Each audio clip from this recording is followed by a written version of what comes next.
some arugula from True Leaf Market. We're going to do another grow. Hey everybody, it's Brent from Central Arkansas. Let's get started. I zeroed out the little cup there and we're going to grow 45 grams.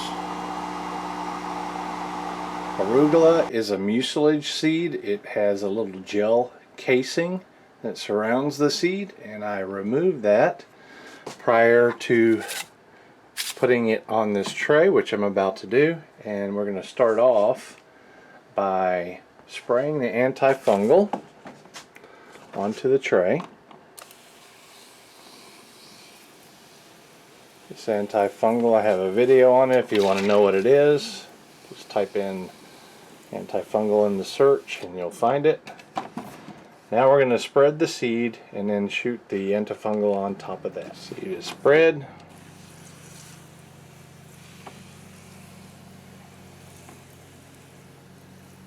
I took the label and I put it on the front here so I'll know what it is, because I'm growing a couple different unique new varieties.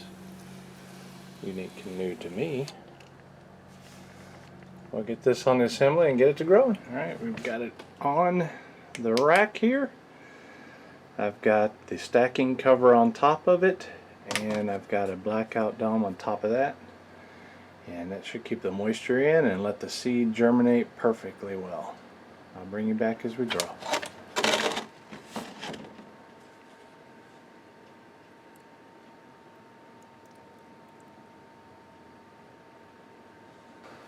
Arugula grows fast. Look at that, it's pushing the dome up already. Crazy. Ooh, pretty. That wasn't a very manly thing to say, was it? Ooh, pretty. Anyway, I'm taking the cover and dome off today, and we'll put it to light. It's my exhaust fan. The arugula is looking really good. That one little piece here in the center, that never caught up.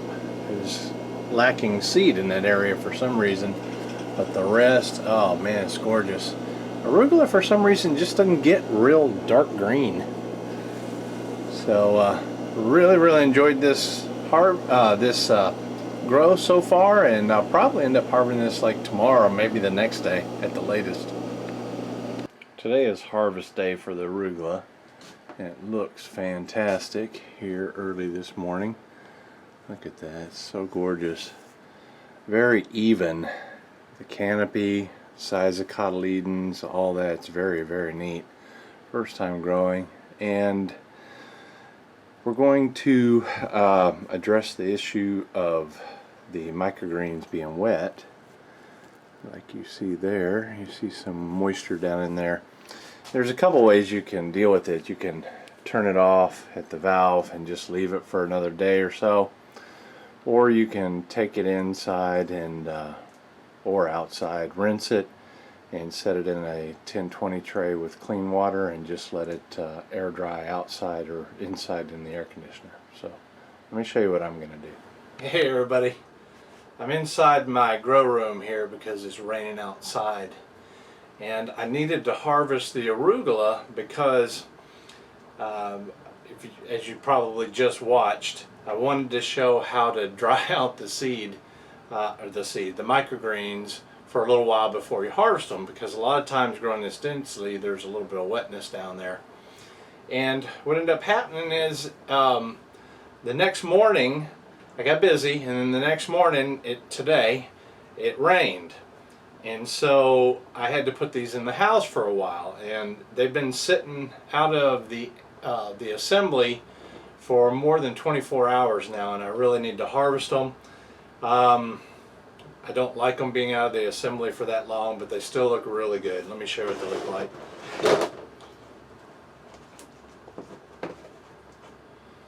That's what they look like. They filled in the canopy very nicely, and I took and I dabbled off the roots a little bit. Now these are not going to be the complete dry product. Well, they're pretty dry. But as dry as I would like to have presented them. Let's put it that way.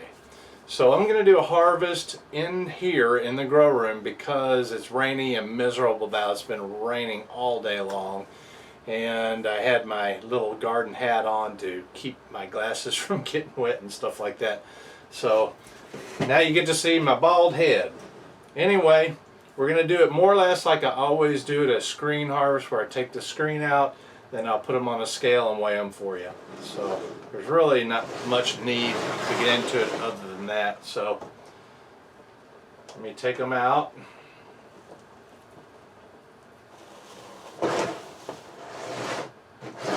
Set this aside. You can see what it looks like here. It looks really pretty when you take them off of the screen and turn it sideways and just hold it, and you get that carpet effect. It's really, really cool every single time. So these arugula, they don't grow aggressive like a lot of your brassicas. I mean, they didn't for me. They didn't shoot up real tall, even in this competitive type arrangement or density, where they would fight for the light. Well, broccoli, they would fight and they would grow really tall. An arugula is a brassica too, if I remember right, and I think it is. And it's just a perfect carpet. Now, one of the things that's different on the arugula compared to like brassicas is that almost all the cotyledons, regardless of where they are, they're all about the same height, but they're all about the same thickness too on the cotyledons, which I find really cool. Anyway, arugula, it's a new microgreen for me. We'll get a taste test on it. Get an empty tray here to put it in. As a matter of fact, let me just go ahead and get a taste test on it. I have never tasted arugula any way, shape, or form, so this will be a first time on camera.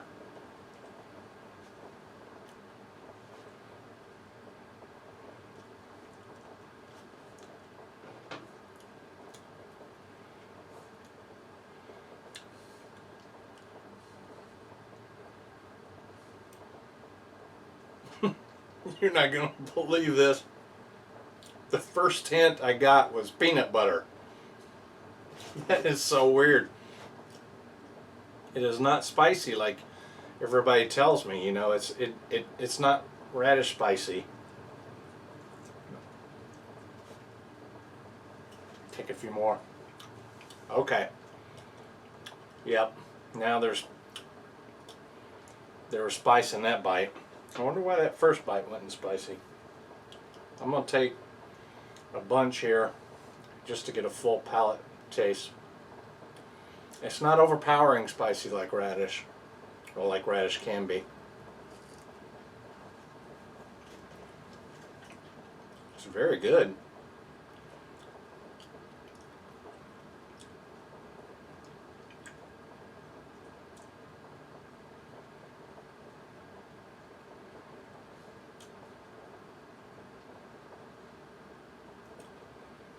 When I'm tasting to get full flavors, I rub my tongue across it inside my mouth because I want to get the full impact and the full flavor. That is actually a really good microgreen. I can't really tell you what it tastes like. It's spicy for sure. And I swear it has a little bit of like a peanut butter type aroma, a little bit of taste. You'll never hear anybody else say that to you, will you? You'll never hear anybody say, I think arugula tastes like peanut butter. Only that fool over at Hydropark Gardening More with Brent says that. Brent's the only one that says it. Anyway, I'm going to speed you up now and we'll get to harvesting. Here we go.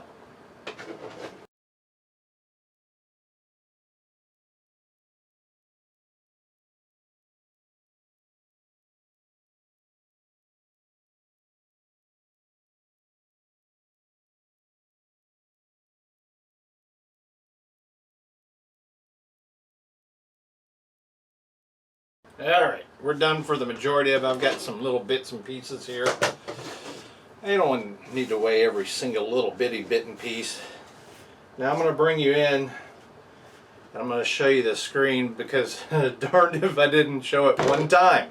And someone asked me, are you getting mold? Are you getting disease? And which is fine. There's nothing wrong with that. I hardly ever do with the way I grow, and it just has to be the way I grow.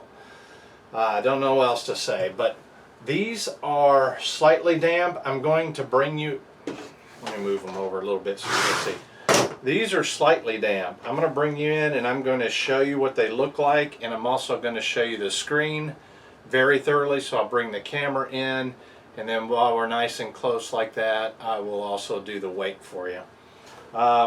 This has got a little more heft than I anticipated, being such a small microgreen, but the size of the stem to the cotyledon is very appealing, I guess, if you will. The amount of green to the amount of white with arugula is very appealing. It's very cool. So let me get the camera. I'll bring you over. I'll show you the screen, the root mat, and I'll show you what the microgreens look like up close.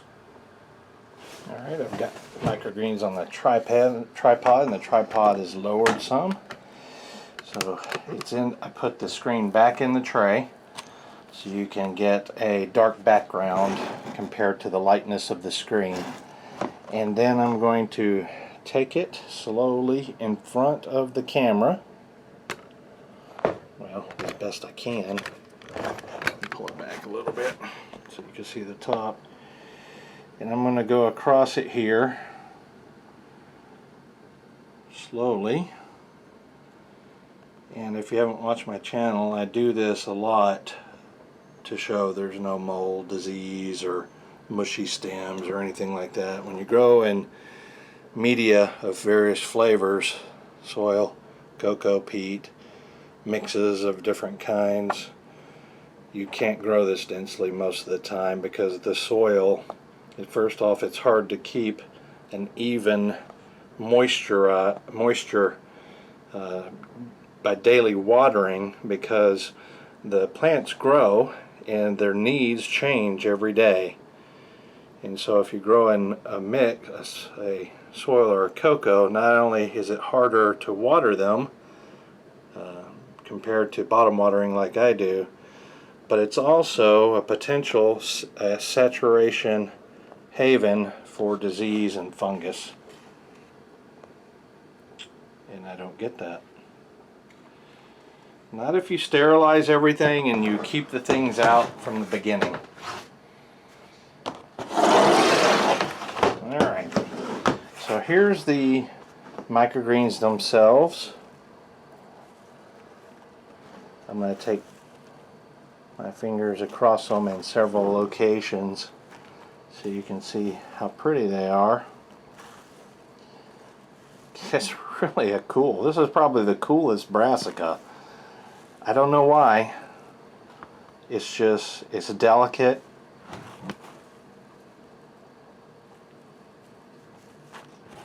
Compared to the others. More refined. Such a thing for microgreens. Refined microgreens. Okay, so yeah, they're not, you know, you won't see any water on them, but they're not, well, they're plants. Plants aren't meant to be completely dry, but I wouldn't say they could be a little bit drier. Anyway, that's all I'm saying. Let me get the setup for the weight and we'll get a weight on. We're going to do a weigh just like I always weigh. We'll turn the scale on. In place of a glass, just using a solo cup because this isn't very heavy. And so I'm going to put the empty tray, this one here, that's exactly like the microgreens tray, on top. And we're going to zero out the scale. But before I can do that, I have to make sure that you're in the camera. Not you're in the camera. I got to make sure that the scale right here, that you can see it. Okay. And let me move it just a little bit so more light can get to it. Yeah, professionalism.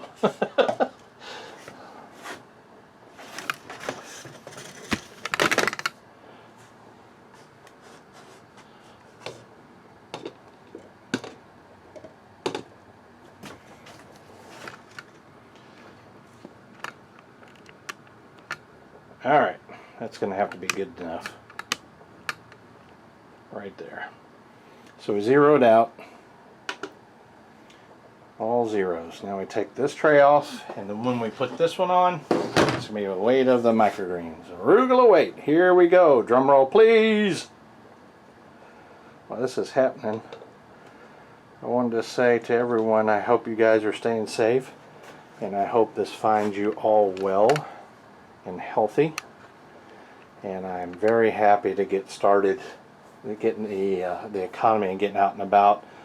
Our restaurant was yesterday. We went to our local favorite restaurant, and there was spacing and limited all that here in Arkansas. They've started back, and I had my usual tall blue moon, and I ordered it off the paper menu that they're going to throw away, and the waitresses were wearing masks and all that, and I tell you, I had the best time. I had the best time. If you want, share your situation in the comments. I just love hearing from you guys. Alright, so we're on, it said on kilograms. That is 423 grams. Dang, that's close to a pound, I think. 14.9 ounces. Yeah, 0.93 pounds. Golly. I honestly never thought that arugula would get close to a pound here. So that's it, 0.93. Let's get back to ounces. 14.95, basically 15 ounces of arugula.